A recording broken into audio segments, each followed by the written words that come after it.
I used to be in the Darren School District in Connecticut during my middle and high school days. It was a wealthier district, and a lot of field trips were offered to the students. I was a member of the chorus, and every year we'd take at least 1 or 2 optional field trips as a class. The year in question, in which I was a sophomore, we took a trip to Woodloch Pines Resort in Pennsylvania.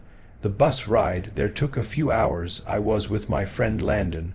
We were going to be sharing a room. From the moment we got there we figured it was going to be pretty dead. It was November after all, so it was cold up there. We had 3 days planned for the trip, and there were 4 chaperones. They weren't really following us at all times. We just had to tell them what activities we'd be going to do. The first day was fun. Landon and I, along with 2 girls who we were friends with, did some go-karting, rock climbing, went in the pool, and then we went to eat dinner. After dinner we went back to our room and just hung out for a while. For the record, not all of us students were able to get rooms next to each other. The room was ground level, and there was a clear sliding door that provided a view of the lake down the hill. We went back out for a while, then came back to the room at about 10:00. We left the blinds to the door open because the moon was giving off a cool reflection on the lake down below. Little did we know that would be the start of a nightmare. If I had to guess, I would say it was a whole hour of it. Just rolling around in both of our beds, trying to get comfortable, occasionally talking, before Landon, whose bed was closer to the door, screamed. I had no idea what was going on, why he could have been screaming, or if it was a joke, until I looked at the door. It was a sight from a horror movie. There was a really tall, skinny older woman with long grayish hair standing on the other side of the door with her hands queued up against the glass next to her face, as if she were trying to better see into the room. The woman then walked away. Landon looked at me, I guess waiting for me to get up so he would have the confidence to get up as well and run outside after her. When we did, we didn't see her anywhere, though the cement trail that ran past each and every room of the building was void of any people. There was nobody on the surrounding grass, nor anyone walking down the hill. We both saw the woman, so we knew we weren't seeing things. The next day we didn't tell any of the chaperone, but we told the 2 girls who we were friends with. Night came once again. After a long day of many activities, we entered the room through the back door and made sure to shut the blinds. This time Landon fell asleep before me. I fell asleep around half an hour after him. I woke up to silence. I couldn't tell if something had woken me up or not. All I knew is that I didn't feel right. I sat up and whispered Landon's name to see if he was awake. He didn't answer, so I turned to the left out of pure instinct and curiosity to look at him, but I couldn't see him. Something was blocking my view of the other bed. I looked up, and towering over my bed was the tall old woman. She took 2 steps back as she said, "Your back door was unlocked," before turning around and walking outside. I was frozen in that bed, except my shaking. I woke Landon and told him what happened. We locked the back door, shut the blind once again, and agreed to stay up the rest of the night. It was already 4 in the morning, so we wouldn't be losing much sleep by 8:00. We went to the dining hall to eat breakfast. When we got back to our room, building ready to tell our chaperone, we could see the old woman through the glass of the neighboring room. She was sitting on the bed, hands fold-fed, sitting up straight, facing the door, facing us. We ran to the front desk in the lobby building to report her to the staff instead of the chaperone.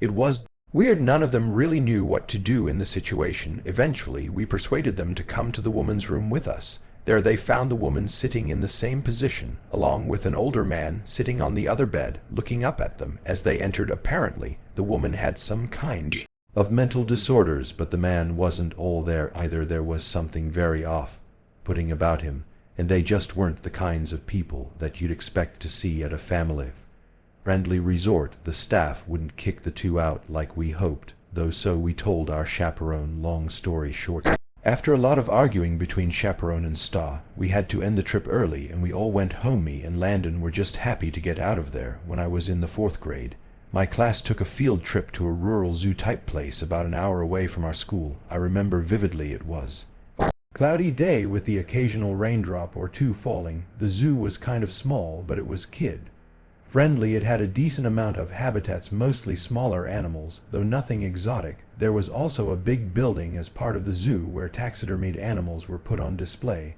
along with other interesting attractions that I don't really remember. Admittedly, I was kind of off in my elementary and middle school years. I would do weird antisocial things and my teachers and my mom would pick up on it for whatever reason. When we were touring the building as a group, I decided to walk into one of the bathrooms without telling any of the teachers. I did my business, washed my hands, and entered back out into the hallway. Nobody was around. I walked down one of the hallways we hadn't crossed, yet I still vividly remember the dim, moody lighting and the scarlet-red carpets of the hallways. My 8-year-old imagination was going wild as I witnessed all the stiff, lifeless animals that were once alive behind the glass boxes. I stopped in my tracks when I saw some man obviously hiding behind a stack of chairs. I think I laughed, thinking the man was joking around. He came around from the chairs and walked over to me, asking where the group went. I said, "I don't know." He grabbed my hand and told me to follow him. I must have thought he was taking me back to the group. He led me to an exit door, which led to the back section of the building by a couple of dumpsters, a few benches, and the woods went. We got outside. His tugging became a lot more aggressive, and his grip became tighter around my arm. He was pulling me into the woods. I didn't scream or cry for help, but I remember the feeling I felt in my stomach, like I was so afraid that I could throw up. And then a woman screamed at the top of her lungs. It was one of the teachers on the other side of the fence. The man let go of me and ran into the woods moments later. A few of the teachers ran outside the exit door to this side of the fence, and me back inside. The teachers all yelled at me, but at the same time comforted and smothered me.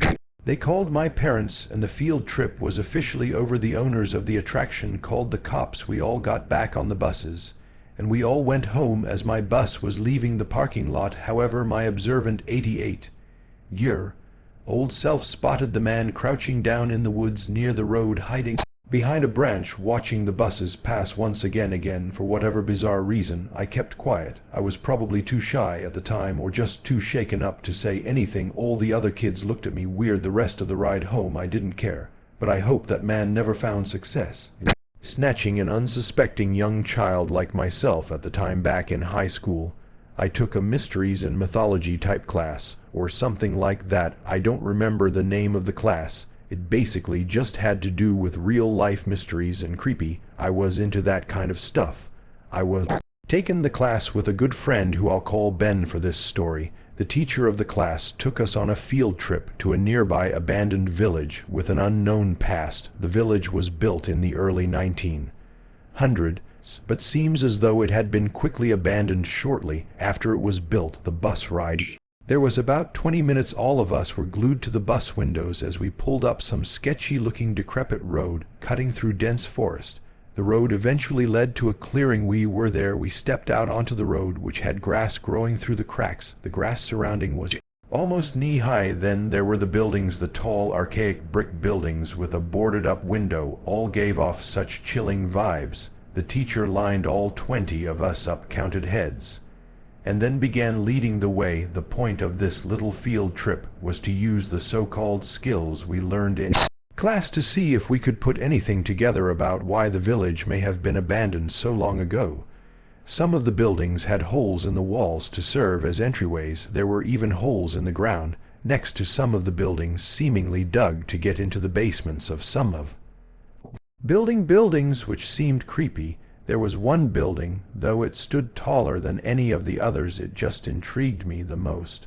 While the teacher was leading the group towards the village church, Ben and I decided to sneak off on our own to look for anything interesting. When we walked off in the direction of the tallest building, we saw a hole in the ground. It was dug by the back door of the building, which had been sealed off. In the hole was a ladder which led down to the concrete floor below. We both looked at each other and knew we had to do it. Ben climbed down first, then me. Luckily, this was just around the time Apple started putting flashlights on their phones, so we had a source of light. It was creepy. Down there were a couple of beer bottles, one graffiti tag on the wall, and dusty wooden planks. Everywhere there was a wooden stairway which led up to complete darkness. Since all windows and doors had been sealed shut from above, we had already gone as far as to enter the building, so we figured we'd go up the stairs too. I went first, and with each step the creakiness of the 100-year-old wood made me feel as if I was going to fall through each and every step. Ben followed suit. This floor of the building was very tight. It seemed like there were many openings going off into different smaller rooms. It was so dark in there, You would never even guess it was daytime. Ben and I were honestly starting to get creeped out in there and agreed to go back outside. Just then there was a noise in one of the tiny rooms, like a big rock hitting the concrete floor. A normal instinct would be to run, but Ben and I froze, locked eyes for a moment, then both tiptoed over to the opening of the room. We shined the lights into the room and ran. We ran back down the stairs, then up the rusty ladder back outside. We caught up to the group out of breath. We didn't say anything, though, to avoid getting in trouble. One of our classmates asked us what was wrong. We told him. We snuck into one of the buildings, and in one of the rooms, when we shined the light into it, we saw 3 guys standing maybe 10 ft away from the doorway, facing Ben and I in a weird formation, as if they were waiting for us. As we continued following the group, we paid extra attention to the tall building we entered from the distance, and before leaving we saw a person's face at one of the higher levels. Windows that had not been boarded up. We never told the teacher in fear of getting in trouble. We didn't know what to think. Were those just homeless people living in there? Were they gang members and hiding? Ben freaks me out with his theory. He says they were ghosts of the people who once lived in town. Still, the way the 3 guys were just hauntingly standing there, so calmly staring at us the moment we peeked our heads through that doorway, I still can't get that image out of my head. I may go back to that village one day just to prove Ben's idea wrong.